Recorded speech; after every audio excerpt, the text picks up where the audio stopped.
Boa noite a todos, sou Máximo Colombini, estamos no 91º Encontro dos Médicos Poetas com José Miguens, vai falar outra parte de mim, com a palavra José.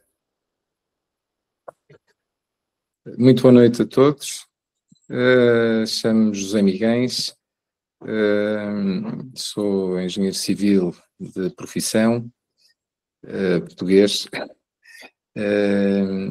não nascido, porque nasci em Moçambique, mas vim para Portugal muito cedo, na altura em que Moçambique ainda era uma ex-colónia, e portanto com 2 anos vim para Portugal e aqui fui basicamente nascido e criado. Durante o meu percurso, onde fui exercendo a minha profissão, eu no meu regime pré-escolar, ou melhor, pré-universitário, estive em artes. Durante quase toda a minha vida pensei em seguir arquitetura, por força do meu pai, que achava que com engenharia civil eu teria mais sucesso profissional, digamos. Acabei por seguir essa via, mas cedo percebi que o meu caminho ia ser complicado por ali. Na faculdade ainda quis desistir do curso, mudar para a arquitetura, acabei por não mudar porque o meu pai na altura acabou por me conseguir convencer a seguir esse rumo, e se eu quisesse tirava mais tarde a arquitetura depois de acabar o curso. É claro que depois de acabar o curso eu queria ir trabalhar e fugir daquela e não queria pensar em mais universidade para ninguém. De maneira que assim segui a minha vida, comecei a trabalhar na minha área profissional, mas também cedo percebi que, digamos que a minha vida profissional não me completava enquanto cidadão. Digamos que sempre senti uma carência grande criativa, que estava muito latente e que, na realidade, a minha profissão não preenchia. E então fui seguindo caminhos paralelos, que me ajudaram a equilibrar como pessoa, caminhos esses que passaram sempre por atividades criativas. E, portanto, ainda muito novo, com 20 e tal anos, comecei a dedicar-me à pintura, e participei durante vários anos em algumas exposições coletivas e algumas individuais. Entretanto, eu partilhei até com o Dr. Máximo um blog que entretanto criei já há muitos anos, na altura ainda não tinha brancas, portanto poderão ver algumas fotografias minhas nesse blog, que é www.miguens.blogspot.com, onde podem ver alguns dos trabalhos que eu fui fazendo e algumas exposições em que fui participando. Portanto, essa foi a forma de eu, no fundo, quebrar as minhas próprias barreiras e ir buscar a componente criativa que, para mim, era fundamental para o meu equilíbrio.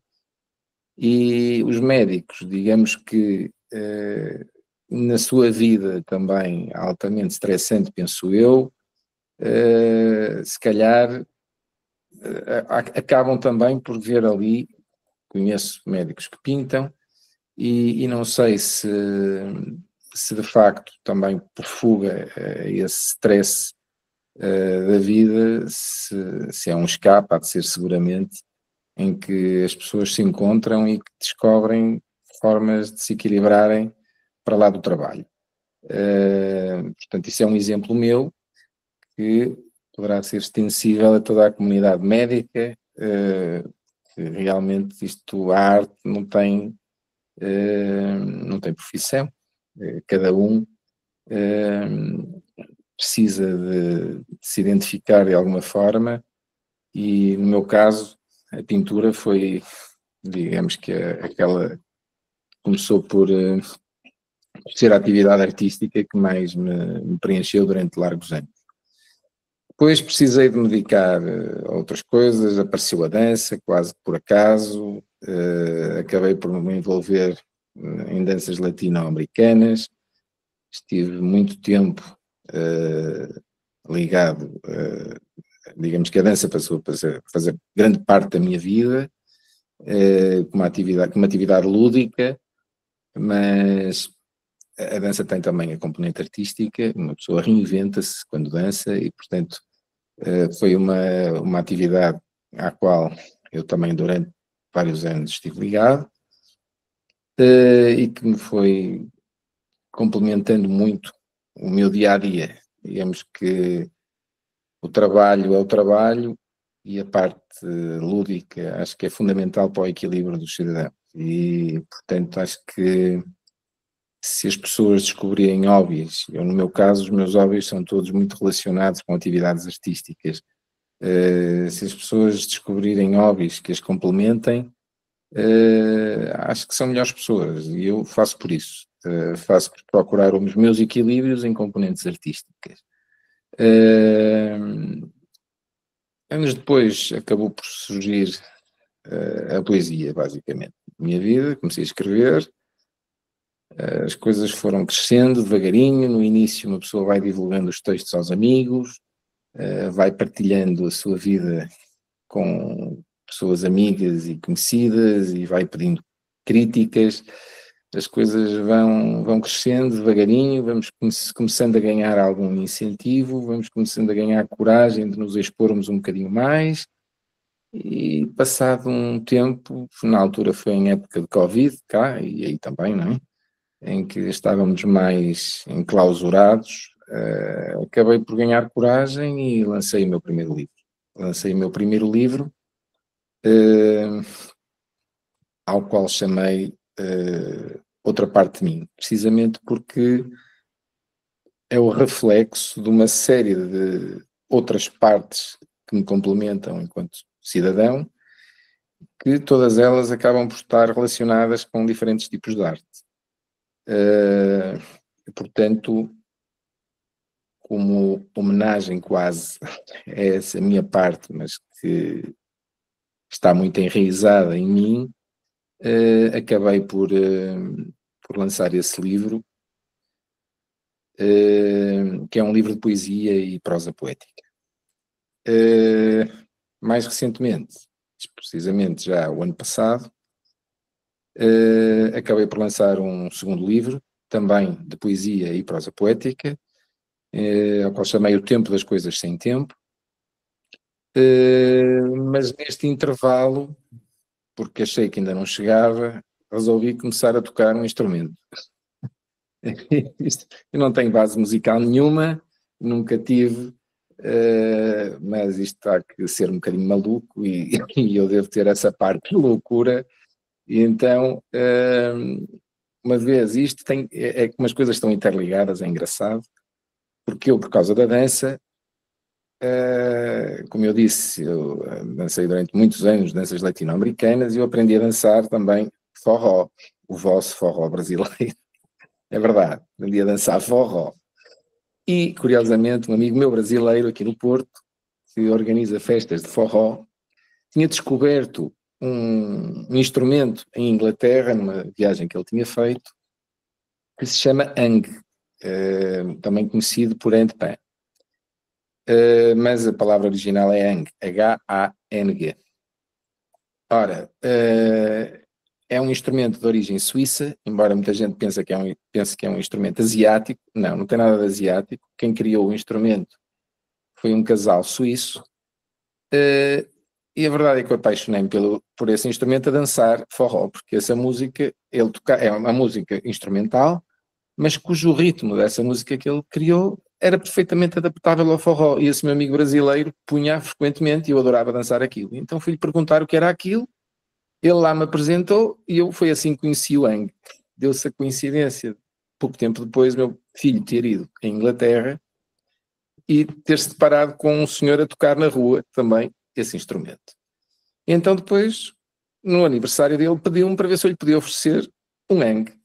E eu assim fiz, ofereci-lhe um Hang. Só que, ato contínuo, no mês seguinte comprei um para mim, porque eu disse, isto é giríssimo. E tinha muita piada eu poder tocar com ele. E então, isto tudo por brincadeira, acabei por encomendar outro Hang e assim nos divertimos os dois e fomos fazendo as nossas brincadeiras com Eng. A verdade é que o tempo passa, bom, já lá vão 3 anos, dei comigo em Oslo, por exemplo, uma viagem que fiz de férias com ele, com Engs às costas, a tocarmos na rua. Foi uma experiência giríssima, nunca na minha vida me tinha imaginado a tal, nem me estaria a ver a fazer isso aqui no Porto, confesso, mas enchi-me de lata, e lá fui eu, de Engs às costas, e tocamos na rua em imensos sítios na capital da Noruega. Foi muito giro, foi uma experiência muito gratificante. Entretanto, é evidente que 3 anos depois já toco um bocadinho melhor, e é uma coisa que eu tenho aqui no meu escritório. De vez em quando faço os meus intervalos e toco Eng. Sem base musical nenhuma, é certo, mas a verdade é que já criei algumas músicas e enchi-me de coragem há uns tempos, e num local muito emblemático aqui no Porto, de noites de poesia, também tem música. São noites de poesia e música alternadas, em que qualquer pessoa vai lá e pode ler, pode declamar textos e também pode tocar. E às vezes a sala enche, não é muita gente, mas são umas 50, 60 pessoas. Eu enchi-me de coragem, lá fui com o meu Eng e toquei, e foi giro perceber a receptividade e perceber que realmente eu tinha criado música e não estaria a contar fazê-lo neste momento, mas as coisas surgiram muito naturalmente e olha, no fundo acabou por ser um meu percurso que não imagino, mas que provavelmente haverá médicos também com um percurso ligado às atividades artísticas, não sei se tão variadas como eu, se calhar não são tão malucos, mas a verdade é que há muitos médicos com componentes artísticas muito latentes e que, no fundo, acho que vão descobrindo, como eu, percursos paralelos que são necessários ao equilíbrio. E portanto, faço votos para que quem me ouça e, se quiser, no fundo, arriscar-se a seguir caminhos destes e que sintam que possam equilibrar a sua vida, pronto, fico muito contente com isso. Basicamente, acho que, no fundo, precisamos todos de um bocadinho de loucura para seguir um trilho, e eu acho que sou um bocadinho assim, acho que tenho a minha pequena loucura e vou precisando de vertentes criativas para me equilibrar. Posto isto, gostaria de vos ler um ou outro texto dos meus livros. Vou começar por ler um texto do meu primeiro livro, ao qual intitulei Ser Poeta. É um texto curto, mas que acabou tudo por começar assim e, portanto, acho que faz sentido lê-lo. De amor e fantasia falam os poetas, de destinos, de amores improváveis, de estrelas e de cometas. Falam de cartas rasgadas, de sorrisos indiscretos, camas desfeitas e tantos afetos. Falam de amores ardentes, beijos profundos, corpos despidos, sonhos fecundos. São poetas tristes, extasiados, excitados ou moribundos. São poetas.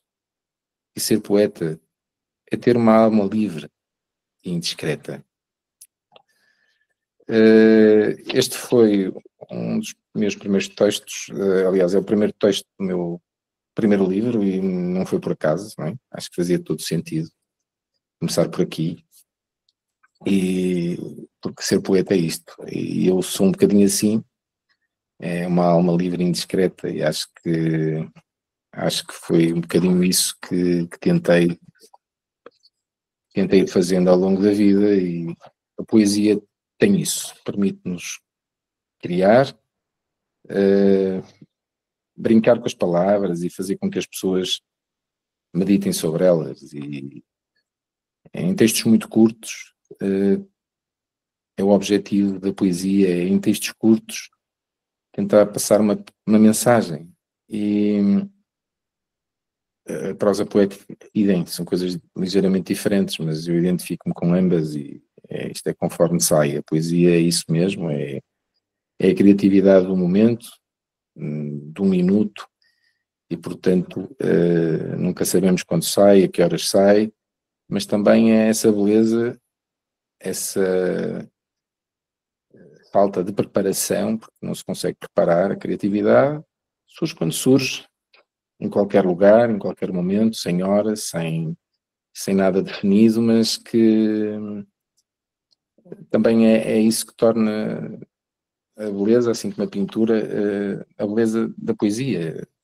É isso que tem de fantástico, é a falta de preparação. As coisas saem de forma livre, espontânea, e isso não adianta uma pessoa estar 2 horas ou 3 a tentar escrever quando nada sai. Quer dizer, a poesia não é prosa e as coisas saem, efetivamente, quando há criatividade, e essa não tem hora. Dito isto, vou ler um segundo texto, já do meu segundo livro, ao qual chamei A Arte Sente-se e Vive-se. Incomoda-me o vazio criativo. Causa-me ansiedade. Sinto uma sede imensa de criar, um impulso permanente, desde sempre.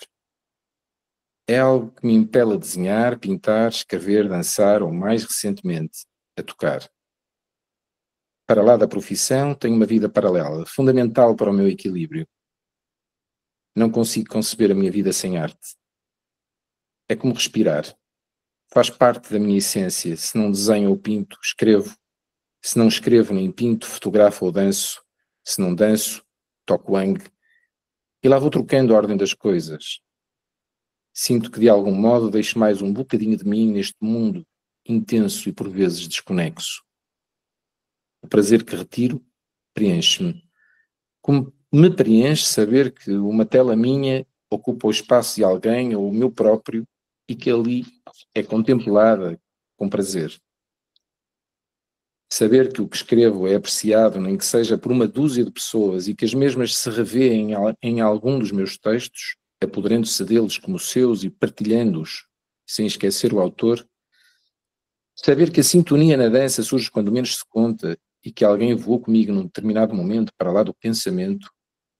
Saber que quando toco há alguém que se identifica com a música e que no fim te diz que bonito.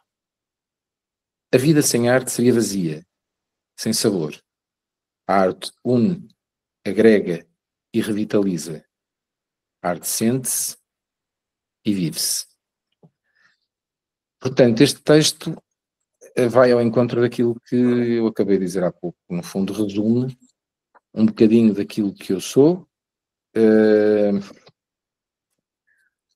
um bocadinho daquilo que é o reflexo de toda esta conjugação de componentes artísticas que me vão prendendo, não de forma muito linear, mas à medida que a imaginação, a vontade e a criatividade me prende. Quer dizer, umas vezes inclino-me para a dança, outras vezes para a pintura, outras vezes para a música. Já não pinto há 2 anos. Qualquer dia de pintar, tenho lá uma tela pendurada à espera de ser pintada, portanto, qualquer dia de pintar. Até lá vou escrevendo, quando surge, e uma coisa de cada vez, cada coisa a seu tempo. E para terminar, porque entretanto o meu amigo Jorge Príncipe também vai querer fazer a sua apresentação, irei ler apenas mais um texto, ao qual chamei Somos o que somos. Somos o que somos, por vezes entrega e alma, outras apenas nos arrastamos. Somos o que somos e nem sempre somos o que sonhamos. Na luta da sobrevivência cruel e fria, vivemos no escuro tantas vezes e no silêncio dos dias vegetamos. Se somos o que somos, respeitemos a nossa essência, lutando e acreditando por sermos únicos e por vivermos o que nos move. Seremos melhores e mais felizes. Somos o que somos e em cada um de nós vive uma estrela. O seu brilho vem de dentro. Brilhemos em cada dia como se fosse o último, e em cada canto e recanto respeitemos os sonhos. Sonhos são vida, e numa vida sem lutar por eles, nunca seremos únicos, nunca seremos o que somos. Obrigado por este bocadinho. Foi um prazer partilhar convosco um bocadinho de mim, esta outra parte de mim, e espero que a comunidade médica, no fundo também, possa pensar em ser o que quiser ser. Somos o que somos, e é isso mesmo, é tentar cada um ver o seu lado mais fiel a si próprio, e não lutando ou melhor, lutando para que não perca as suas características muito inatas, e isso foi aquilo que eu sempre fui tentando lutar, por aproveitar características minhas que não quero perder. Portanto, acima de tudo, são formas de tentarmos ser felizes, e se integra com aquilo que o meu amigo Jorge Príncipe irá falar a seguir, que é precisamente sobre a felicidade. Portanto, façam o favor de ser felizes, e até breve. Foi um prazer estar convosco. Excelente, José. Muito obrigado, viu? Parabéns pela apresentação. Obrigado, eu. Satisfação tê-lo conosco. Muito bonita a mensagem aí para os colegas. É o que a gente tem como propósito também, que as pessoas desenvolvam os talentos e além da profissão e sejam felizes, né? Jorge levantou a mão, quer fazer alguma consideração, Jorge? Queria primeiro dar os parabéns ao meu amigo José Miguens de facto, pela apresentação, e sempre que o ouço, aprendo um pouco mais sobre a vida tão eclética que ele tem. Gostava de colocar aqui ao José Miguens, e para que todos possam ouvir, uma questão que tem que ver como é que ele usa, ou como é que usas a poesia e as outras artes para fazer gestão emocional. Gestão emocional. Assim, isto é um... Quantos das poesias saem resultado de raiva, ou de medo, ou de alegria, ou de uma emoção qualquer? Todas? Eu acho que poesia é isso, é emoção. E portanto, normalmente escrevemos ou em momentos de dor, em momentos de raiva, sim, seguramente também, mas a poesia é muita emoção à flor da pele, e por isso é que também nem sempre sai, não é? Porque nós nem sempre... portanto, nem sempre estamos para aí virados, mas também às vezes são reflexões, de verdade seja dita, nem sempre são emoções, digamos que no seu estado limite.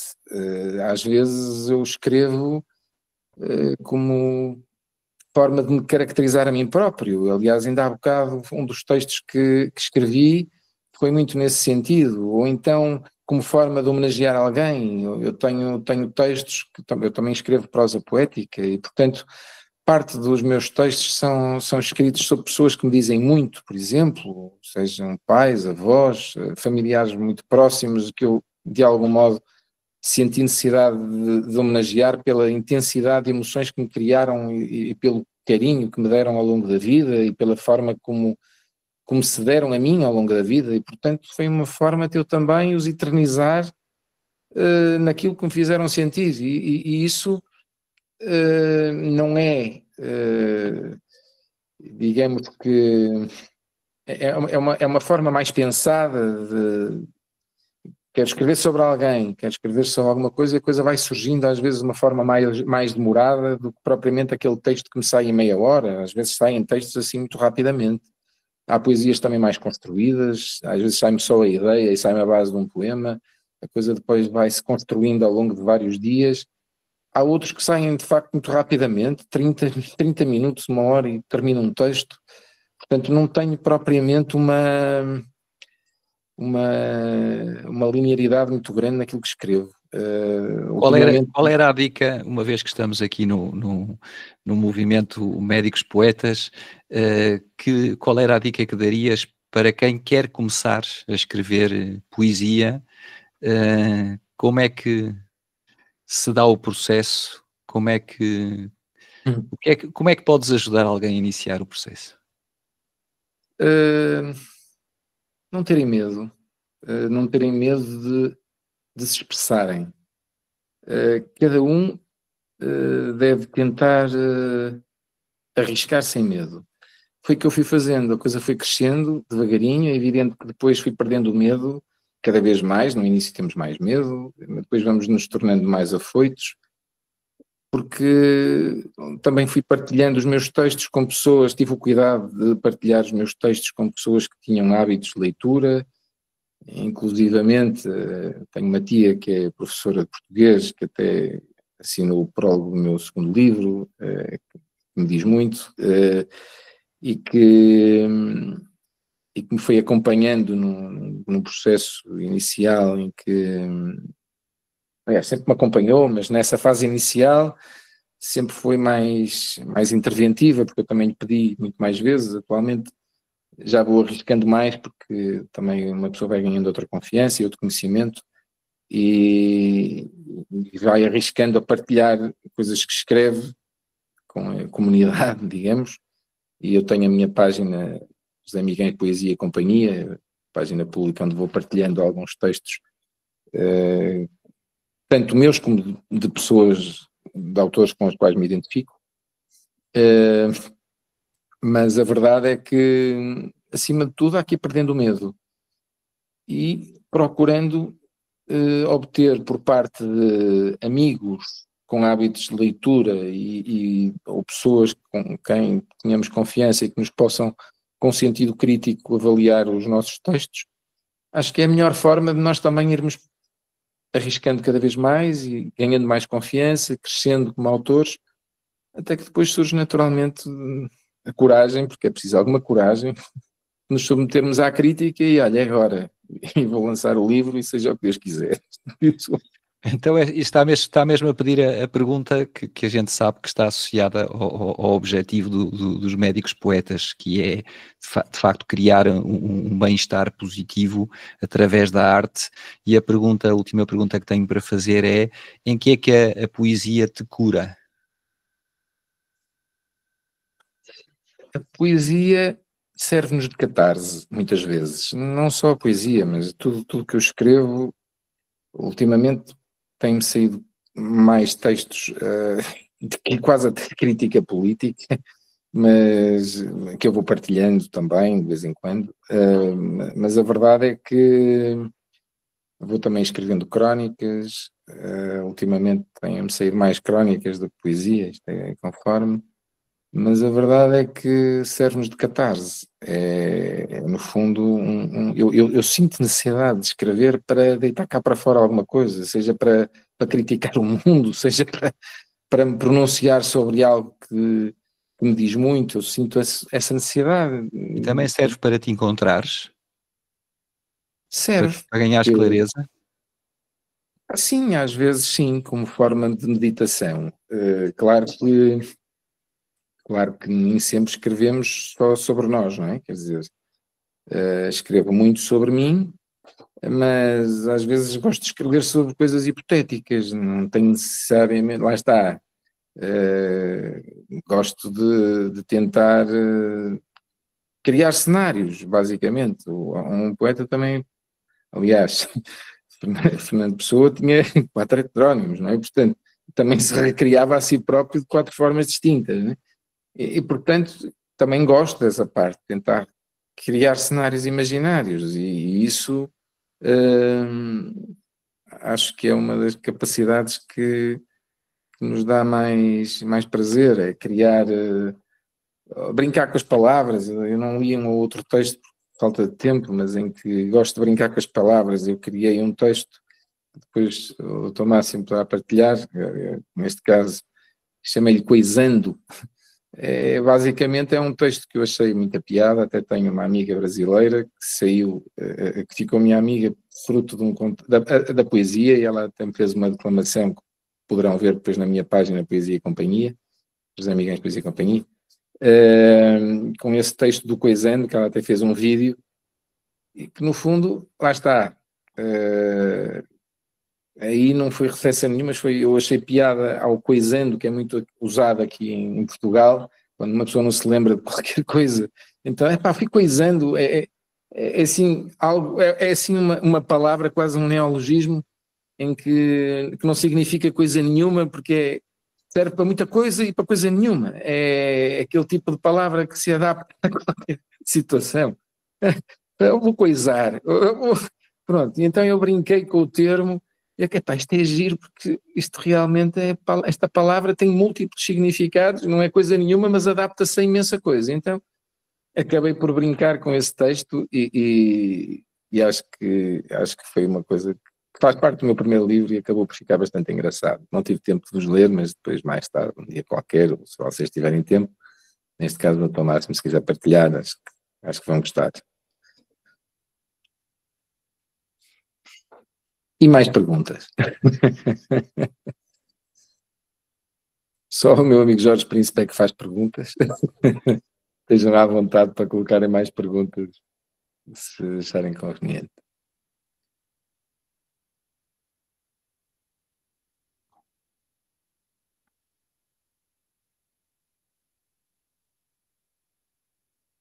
Posto isto, se ninguém tem perguntas, está no momento de partilharmos a felicidade com o Jorge Príncipe.